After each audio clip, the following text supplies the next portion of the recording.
In this video, we're going to look at boundary value problems and just give an introduction to boundary value problems. So before we've looked at initial value problems.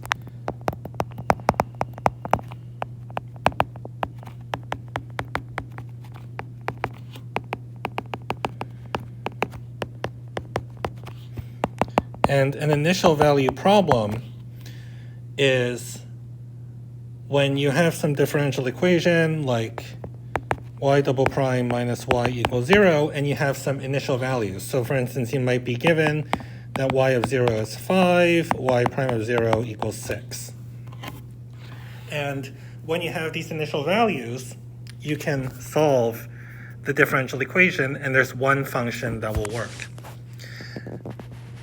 We're going to look at a different type of problem called a boundary value problem. But it's pretty much the same idea. Also, some books will put initials, not initials, what's it called? A dash? Boundary value problem, like that? I forgot what that's called. I think it's called a dash. Okay, in front of, between the words initial and value. So, boundary value problem, the idea is you're looking at some interval of the real number line, and you have some differential equation that holds in this interval, and then you're told what happens at the endpoints. So for example, let's say that this is, the left is when x is 0, and the right is x equals the natural log of 2. So you're looking at the interval from 0 to the natural log of 2, and let's say that in between 0 and the natural log of 2, you have some differential equation. So let's say it's y double prime minus y equals 0, and then you're told what happens at the endpoint. So let's say that when you plug in 0, you get 0, and when you get, when x is the natural log of 2, y is equal to negative 4. Well, we can still solve this type of question because the question is just asking what are the functions that satisfy these conditions. And we can actually solve it just by doing the same method as you do for initial value problems. You just plug in, so you find the general solution without the boundary values, and then you plug in the information from the boundary values and try to find the constants that you have to solve for. So let's look at the example that we just did. So solve the boundary value problem.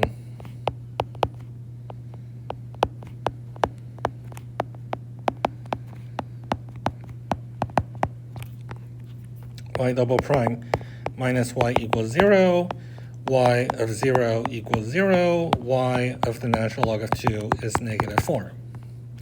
So first we need to solve this differential equation, which we know how to solve. This is a second order homogeneous differential equation.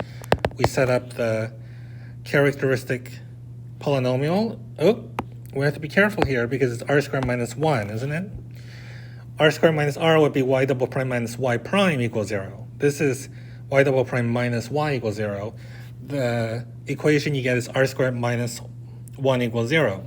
So that's easy to solve. You can either just add 1 to both sides and then take the plus or minus the square root, or you can just factor this. R plus 1 times r minus 1 equals 0. You get negative 1 and 1 are the roots. So you know that the general solution is c1 e to the minus t plus c2 e to the t. So that's the general solution to the homogeneous equation. And now we need to plug in the initial values. So we know that when you plug in 0, you get 0. So y of 0 equals 0, what does that tell us? Well, if you plug in t equals 0, oh, so I'm using t instead of x. Okay, if you plug in t equals 0, you get 0 equals c1 times e to the minus 0. That's e to the 0 is 1, so I get c1, and then plus c2 times e to the 0 is just c2. So I get that 0 is c1 plus c2. Now what does the last piece of information tell me? Y of the natural log of 2 is negative 4. That tells me that negative 4 equals, so I'm going to plug in t equals ln of 2 into my equation. I get c1 times e to the minus ln 2 plus c2 e to the ln 2. Now you're going to have to know some basic properties, basic facts about exponents and logarithms. So how do you do e to the natural log of 2? That's just 2 because they undo each other, right? The natural log of 2 is defined to be the number that you raise e to get 2.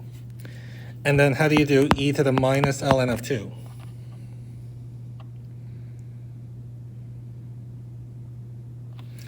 You split this. There's a bunch of ways of doing it, but when you have like a to the mn, this is a to the m raised to the n power, right?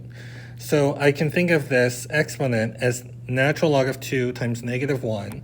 So I get e to the ln of 2 raised to the minus 1 power. So I get 2 to the minus 1 power, and that's 1/2. Because when you raise something to the minus 1 power, you take the reciprocal. Okay, so we get negative 4 equals c1 times 1/2. That's, I'm going to write it as 1/2 c1, right? 1/2 c1 plus 2 c2. So now I have these equations that I have to solve for c1 and c2. So I have this equation, c1 plus c2 equals 0. My second equation is 1/2 c1 plus 2 c2 is negative 4. Now you can solve this however you want, but I'm going to solve it by just subtracting c1 from both sides from the first equation. c2 is negative c1, and then replace that in the second equation. So I get 1/2 c1 plus 2 times c2. Well, 2 times c2 is 2 times negative c1 is negative 4. So that's going to give me 1/2 minus 2. So that's negative 3 over 2. c1 is negative 4. So then I can just get rid of the negatives, divide both sides by negative 1. c1, 3/2 c1 is positive 4. And then multiply both sides by 2/3. So I get c1 is 8/3. So since c1 is 8/3, c2 is negative c1, that tells me that c2 is negative 8/3. Maybe I misspoke. So I know that c1 is 8/3, and I know that c2 is negative c1, right? That's from this equation. So c2 is negative 8/3. So now I have the answer. So y is equal to c1, which is 8/3, times e to the minus t, plus c2, that's minus 8/3, e to the t. So that is my answer. Let's do another example. So in the previous example, there was only one function that worked. But let's say that you were to solve the boundary value problem.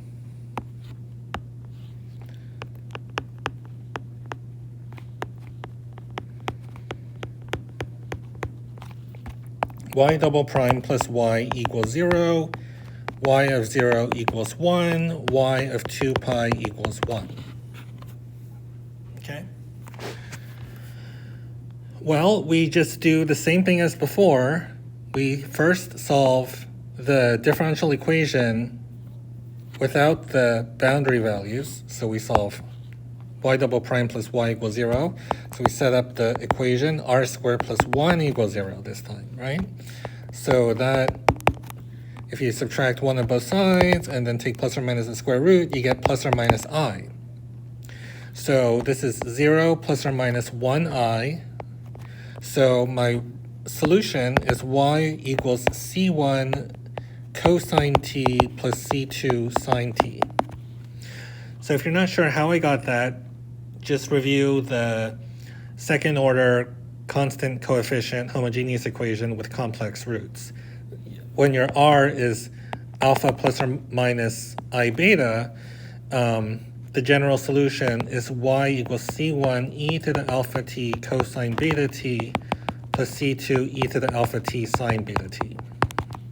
So here I'm just plugging in alpha equals 0 and beta equals 1 into the solution.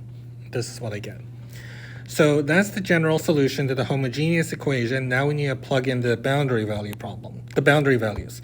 So when I plug in t equals 0, I should get 1.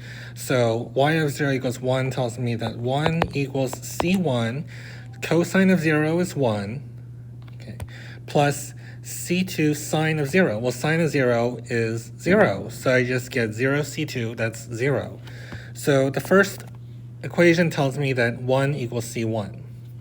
Now I plug in 2 pi because I'm given that y of 2 pi is 1. So now I plug in t equals 2 pi, I get y equals 1, so I get 1 equals, then c1 cosine of 2 pi. What's cosine of 2 pi? 1. So I get c1 plus c2 sine of 2 pi. What's sine of 2 pi? 0.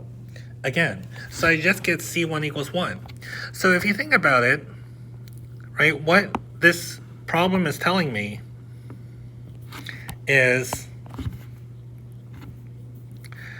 the first piece of information, this differential equation tells me that y is equal to c1 cosine t plus c2 sine t. Okay. The second equation tells me that c1 is 1. And then the third equation also amounts to telling me that c1 is 1. So I'm trying to find all the functions that have this form, c1 cosine t plus c2 sine t, and the requirement is that c1 is 1. Notice that you're not given any restrictions on c2. Like, if you look at the boundary values, they don't restrict c2 at all. So actually, when you think about what are all the functions that work, they're all the functions of the form y equals c1 cosine t plus c2 sine t, where c1 equals 1. So the solution is all functions of the form y equals 1 cosine t, so it's cosine t because c1 is 1, plus c2 sine t. Now I only have one constant now, so I might as well just write c. So the solution is all functions of the form y equals cosine t plus c sine t, where of course c is any real number.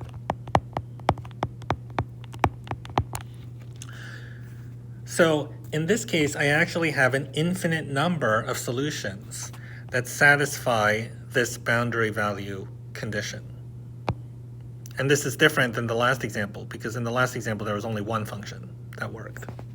So this is a thing that can happen with boundary value problems. And if you think about it, you could probably come up with boundary values that won't work. Is that true? Like, maybe I could have changed the second equation to tell me that, yeah, like let's say I changed, how do I do this? Let's say I changed, let me use gray. Let's say that I changed this y of 2 pi equals 1 to y of 2 pi equals 2. If I did that, then I would get 2 equals c1. So if you think about it, there's going to be no solution, because the first equation is telling me that c1 has to be 1, and now I'm being told that c1 has to be 2. And of course c1 can't be both they can't be both 1 and 2 at the same time, so there would be no solution. So if the question was y double prime plus y equals 0, y of 0 equals 1, y of 2 pi equals 2, then there would be no solution to that boundary value problem. So this is different than initial value problems, because initial value problems, there's a theorem that says that there's only one solution that works. But boundary value problems are different.